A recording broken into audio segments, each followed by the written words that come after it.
అనంతపురం జిల్లా రాయదుర్గంలో ఎన్ఐఏ అధికారులు దాడులు చేయడం తీవ్ర కలకలం రేపింది. పట్టణంలోని నాగులబావి వీధిలోని ఉన్న రిటైర్డ్ హెడ్ మాస్టర్ అబ్దుల్ ఇంట్లో ఎన్ఐఏ అధికారులు సోదాలు చేశారు.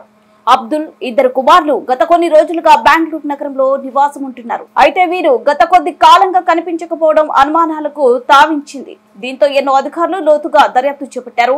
ఇందులో భాగంగా వారి సొంత పట్టణమైన రాయదుర్గం వచ్చి ఇక్కడ తనిఖీలు నిర్వహించారు. అబ్దుల్ ఇంట్లో క్షుణ్ణంగా సోదాలు నిర్వహించారు. అబ్దుల్ ఇద్దరు కుమారులకు ఉగ్రవాదులతో సంబంధాలు ఉన్నట్లు ఎన్ఐఏ అధికారులకు ప్రాథమికంగా సమాచారం అందినట్లు విశ్వసనీయ సమాచారం. ఎన్ఐఏ అధికారులు ఒక్కసారిగా ఇవాళ ఉదయం కాలనీలోకి రావడంతో స్థానికులు ఒక వింత ఆందోళనకు గురయ్యారు. అసలు ఏం జరుగుతుందో తెలియని పరిస్థితి ఏర్పడింది. అయితే ఈ దాడులకు సంబంధించి ఎలాంటి అధికారిక ప్రకటన ఇంతవరకు రాలేదు. అబ్దుల్ కుమారుడు సోహెల్ ను అదుపులోకి తీసుకుని రాయదుర్గం పోలీస్ స్టేషన్ కు తరలించి విచారిస్తున్నట్లు సమాచారం.